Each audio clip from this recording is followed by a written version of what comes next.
Fortuna y Don Dinero. John Paredes, Doña Fortuna y Don Dinero. Let's welcome.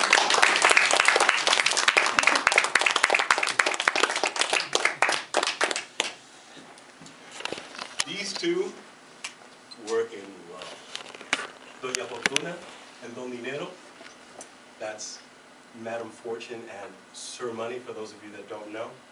You didn't see one without the other. The rope follows the bucket, and Don Dinero follows Doña Fortuna everywhere she went. So much so that people started to talk scandal. So they decided to marry. Now, Don Dinero, he was a solid, squat man with a head made of gold from Peru, barrel-chested, with a big belly of silver from Mexico, solid legs of copper from Segovia, and his shoes intricately folded from the finest papers from that grand factory in Madrid. Doña Fortuna, she was a madcap, very slippery, uncertain. She was blinder than a mole. The pair was already bickering before the guests had a chance to finish their wedding cake. Each of them wanted to be in command. Excuse me. But Don Dinero, being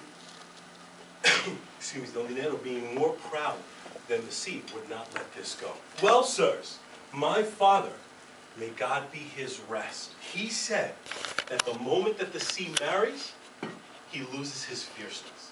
Did I mention that Don Dinero was presumptuous and haughty? Both wished to be first and best, and neither would concede to being second and least. Look down there at the hollow in that olive tree. Do you see that poor man there? So completely poor and downtrodden? Let's see which of us two can help him best. They both agreed and decided to go there right away. Don Dinero, croaking, and Doña Fortuna with a jump. Now, the poor wretched man, having never seen either of them before in his life, opened his eyes as wide as great olives. Suddenly they appeared. He had no idea they were there. God be with you, said Don Dinero. And Lord with his graces, said the poor wretched man. Don Dinero, realizing that he didn't recognize him, he said, don't you know who I am? I only know His Highness to serve him. Don Dinero said, had you never seen my face? Not since God brought me here. How is that possible? Do you have nothing? Oh, yes, I do. I have 6 children that are as naked as colts, with throats like stocking legs. And what I do have as for property is grab and swallow, and sometimes not even that. Well, why don't you work? Why? Because I can't find any work. Everything I try turns out as crooked as a goat's horn. You see, this master sent me to work to dig him a well. He promised good pay, but he didn't give a cent beforehand. Wise man, said Don Dinero. Money taken, arms broken is what they say. But go on, my man. You see, if it weren't for bad luck, I wouldn't have any luck at all. The deeper I went, the lower I dug, the less evidence of water there was to be found. Ah, said Don Dinero, here. And he gave him $1 and he put it in his hand. The poor man, having seen the dollar in so long, was filled with joy. Wings gave step to his feet. And before you knew it, he was at the baker's shop buying a loaf of bread for his family. And when he reached into his pocket, the only thing he found there was a hole through which the dollar fell without even saying goodbye. He could not believe it. He kept on looking and looking for that money. But what does a chap of his sort ever find? After the money, he lost time. After the time, he lost patience. And after the patience, he started casting at his bad luck every curse that ever opened lips. Doña Fortuna, she could barely contain her laughter. Don Dinero said, I've got to help you with something. And he took an onza and put that in his hand. The man could not believe his eyes. Never had he seen a golden coin as big around and as thick as this one. He immediately went over to the shop.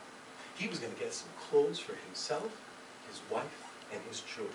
He handed over the onza, and the shopkeeper said, and he stuck by it, this is fake money. This isn't real. And the owner of this coin is probably a false coin maker. I'm going to turn you into justice. The man ran out of the shop. He could not believe what had happened. Hearing this, Don Dinero said, I've got to do something for you. I have to do something for you. So he gave him 2,000 reales and gave him in his hand. The poor man ran so fast, so quickly through the town that he did not even see when he flat stopped against two robbers that left him the way his mother brought him to this. Now, Doña Fortuna could not laugh any harder. She almost burst at the seams. She chucked her husband in the chin and said, let me see what I can do for you.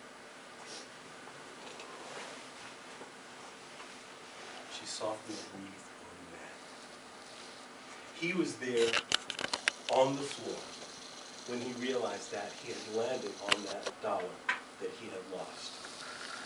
He picked it up and he ran back to that baker's shop. But crossing to the plaza, he was called in by the shopkeeper. He said, sir, I am so sorry. As you were leaving, the assailant was coming in who attested that this was indeed a good onza, the finest he had ever seen. Not underweight, but probably overweight. Can you please accept my apology? And he gave him the onza back, and for good measure, gave him all of the clothes and begged his forgiveness. Poor man, feeling okay with this, grabbed all his stuff, and he started walking back across the plaza, where, don't you know, the civil guard were taking over the two highwaymen that had robbed him of his money. Before the judge, and he's one of these judges that only God sends, he said, give him back his money without cost or waste. The man could not believe his ears. He took those 2,000 reales and invested them with his neighbor in a mine. They had not done 6 feet when he struck a vein of gold, another of lead, and yet another of iron. Pretty soon they started calling him Don. You, sir, and your excellency. Doña Fortuna, having humbled and keeping Don Dinero now in her shoe, continues to give away her graces.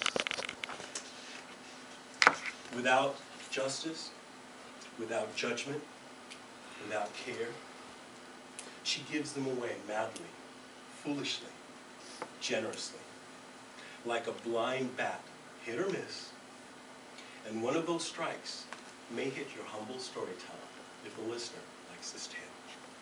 Not until next week.